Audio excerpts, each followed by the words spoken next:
GK मस्ती MS में आप लोगों का फिर एक बार स्वागत है।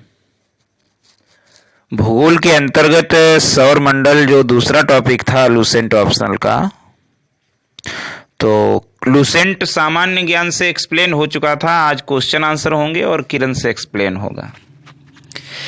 पहला क्वेश्चन है, सौर प्रणाली की खोज किसने की? तो सौर प्रणाली की खोज जो है कोपरनिकस ने की। किसने की? कोपरनिकस। सौर मंडल सूर्य के चारों ओर अंडाकार मार्गों के सहारे उसकी परिक्रमा करने वाले ग्रहों, उपग्रहों, पुच्छल तारों, उल्काओं तथा क्षुद्र ग्रहों के सम्मिलित समूह को, ग्रहों, उपग्रहों, पुच्छल तारों, उल्काओं तथा क्षुद्र ग्रहों के सम्मिलित समूह को सौर मंडल कहते हैं। हमारा सौर मंडल आकाशीय पिंडों का एक समुच्चय है जिसके केंद्र में सूर्य स्थित है। सूर्य के अलावा पृथ्वी सहित 8 ग्रह, उपग्रह, क्षुद्र ग्रह, उल्काएं, प्लाज्मा यानी विद्युत आवेशित गैस आदि सम्मिलित हैं। दूसरा क्वेश्चन है, सूर्य के चारों ओर घूमने वाले खगोलीय पिंड क्या कहलाते हैं? तो सूर्य के चारों ओर घूमने वाले खगोलीय पिंड जो हैं वो ग्रह कहलाते हैं। सूर्य के बारे में थोड़ा जान लेते हैं। हमारी सर्पाकार मंदाकिनी, जिसे एरावत पथ कहा जाता है, कि 100 अरब तारों में सूर्य एक तारा है। 100 अरब तारों में सूर्य एक तारा है। सूर्य पृथ्वी के सर्वाधिक निकट का तारा है। सौर मंडल के कुल द्रव्यमान का लगभग 99.85% भाग सूर्य में संचित है। 99.85% भाग सूर्य में संचित है। सूर्य के संगठन में 71% हाइड्रोजन, 26.5% हीलियम और 2.5% अन्य तत्व हैं। सूर्य की गुरुत्वाकर्षण शक्ति के कारण ग्रह एवं अन्य आकाशीय पिंड इसकी परिक्रमा करते हैं। सूर्य निरंतर दृश्य प्रकाश, अदृश्य अवरक्त किरण, परावैंगनी किरण, एक्स किरण, गामा किरण, रेडियो तरंग एवं प्लाज्मा के रूप में ऊर्जा का उत्सर्जन करता है। सूर्य की दीप्तिमान सतह को प्रकाश मंडल कहते हैं। दीप्तिमान सतह को प्रकाश मंडल कहते हैं। प्रकाश मंडल के किनारे प्रकाशमान नहीं होते क्योंकि सूर्य का वायुमंडल प्रकाश का अवशोषण कर लेता है। इसे वर्णमंडल कहते हैं, यानी क्रोमस्फेयर कहते हैं, जो लाल रंग का होता है। सूर्य ग्रहण के समय सूर्य के दिखाई देने वाले भाग को सूर्य किरीट कहते हैं, यानी कोरोना।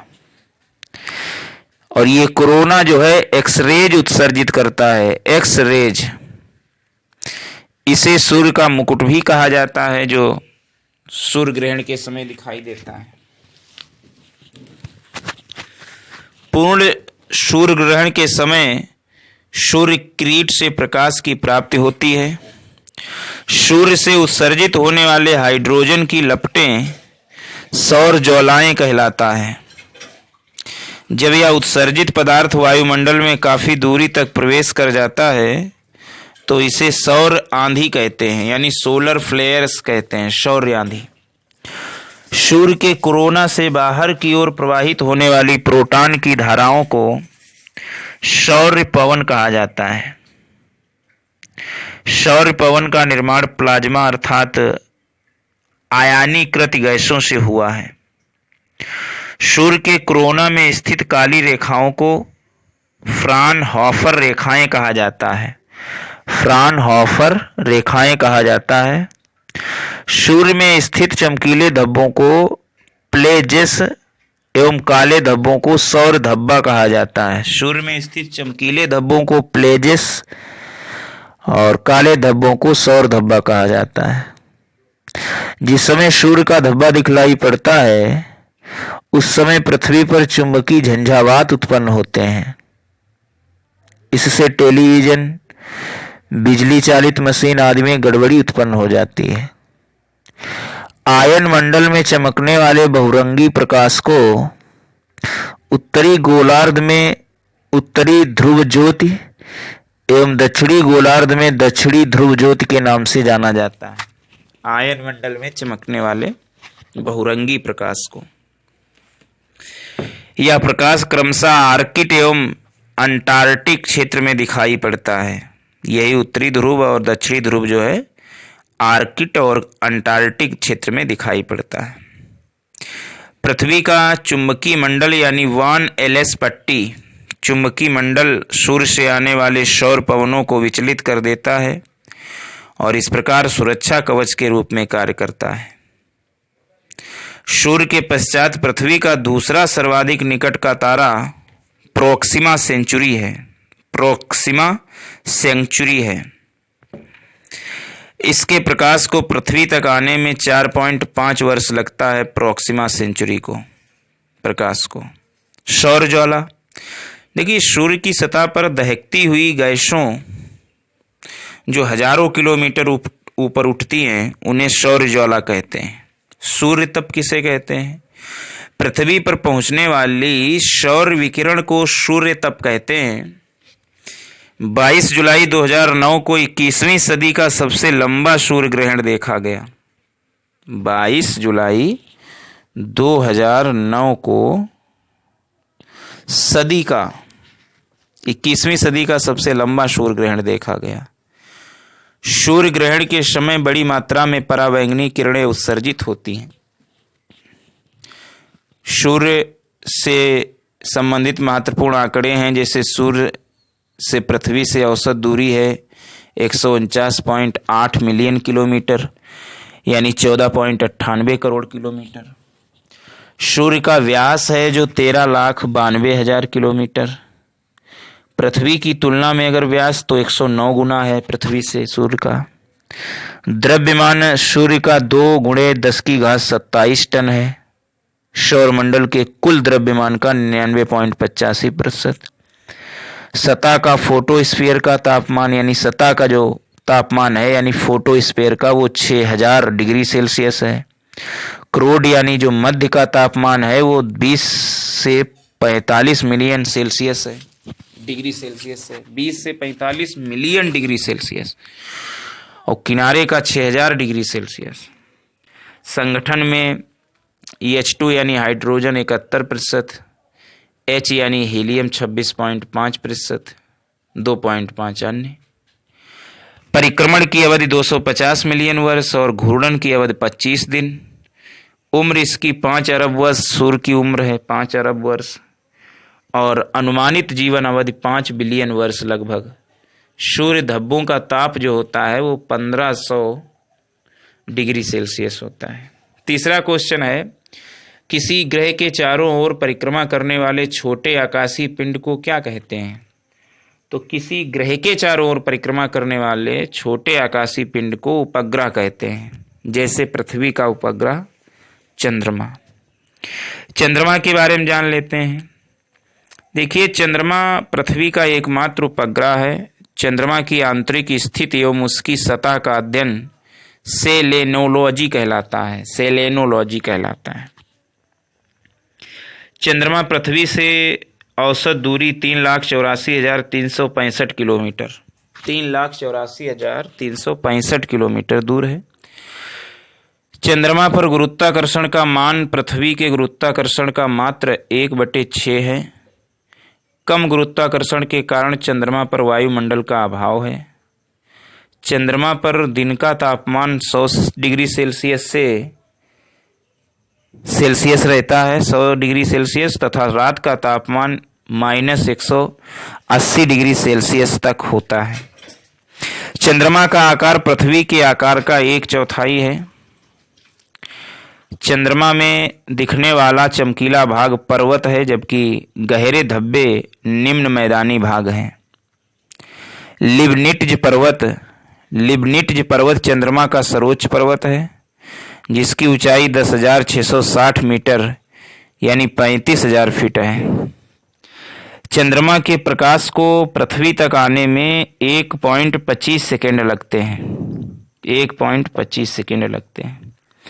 चंद्रमा दीर्घ वृत्ताकार कक्ष में पृथ्वी की परिक्रमा करता है। इसकी पृथ्वी से अधिकतम एवं न्यूनतम दूरी को क्रमशः एपोजी एवं पेरोजी की अवस्था कहा जाता है। एपोजी एवं पेरोजी। पृथ्वी के चारों ओर परिक्रमण के अलावा चंद्रमा अपनी धुरी पर घूर्णन भी करता है। इसके परिक्रमण एवं घूर्णन की अवधि समान यानी 27.32 दिन है। अतः हमें चंद्रमा का समान भाग सदैव दिखाई पड़ता है। चंद्रमा का मात्र 59% भाग ही पृथ्वी से दिखता है। पृथ्वी के घूर्णन में लगा समय जब एक दिए हुए तारे के संदर्भ में पृथ्वी पुनः अपनी स्थिति में वापस आ जाती है तो इसे नक्षत्र दिवस कहलाता है। पृथ्वी के घूर्णन में लगा समय यानी जब एक दिए हुए तारे के संदर्भ में पृथ्वी पुनः अपनी स्थिति में वापस आ जाती है तो नक्षत्र दिवस कहलाता है। परंतु जब एक निश्चित मध्याह्न रेखा पर सूर्य उत्तरोत्तर 2 बार गुजरता है, मध्याह्न रेखा पर सूर्य उत्तरोत्तर 2 बार गुजरता है तो इसमें लगा समय शौर्य दिवस कहलाता है। चंद्रमा की घूर्णन की गति काफी कम है, अतः यहाँ दिन एवं रात को अवधि लंबी यानी 2 सप्ताह की होती है। रात और दिन 2 सप्ताह के होते हैं। जब एक ही महीने में 2 बार पूर्णिमा होता है तो इस घटना को ब्लू मून यानी ब्लू मून कहा जाता है। 1999 ईस्वी में एक ही वर्ष के 2 महीनों में जनवरी और मार्च में ब्लू मून की घटना घटी थी। चंद्रमा पर स्थित 1999 जनवरी और मार्च 2 महीने ऐसे थे जिनमें ब्लू मून की घटना घटी थी।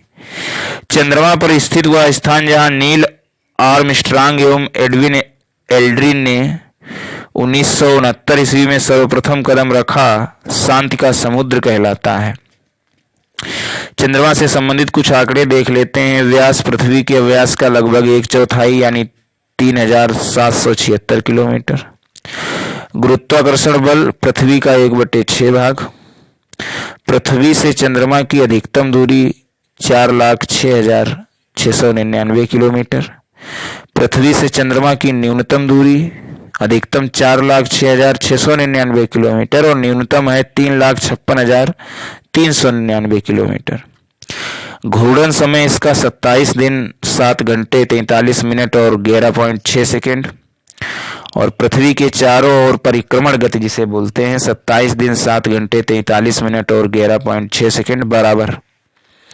परिधि जो है चंद्रमा की 10,927 किलोमीटर।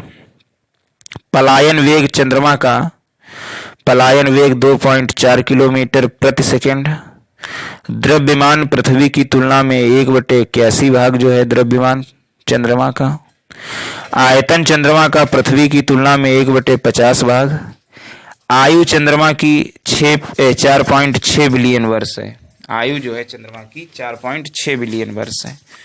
तो ये तो चंद्रमा हुआ। आप देख लेते हैं 2 क्वेश्चन और। चौथा क्वेश्चन है, ग्रहों की गति का नियम किसने प्रतिपादित किया? तो केपलर ने। सौर मंडल में कुल कितने ग्रह हैं? 8। तो इस तरीके से 5 क्वेश्चन और एक्सप्लेन किरण से थोड़ा हुआ। आगे विभाग में आगे क्वेश्चन और एक्सप्लेन भी आगे। Thanks for watching.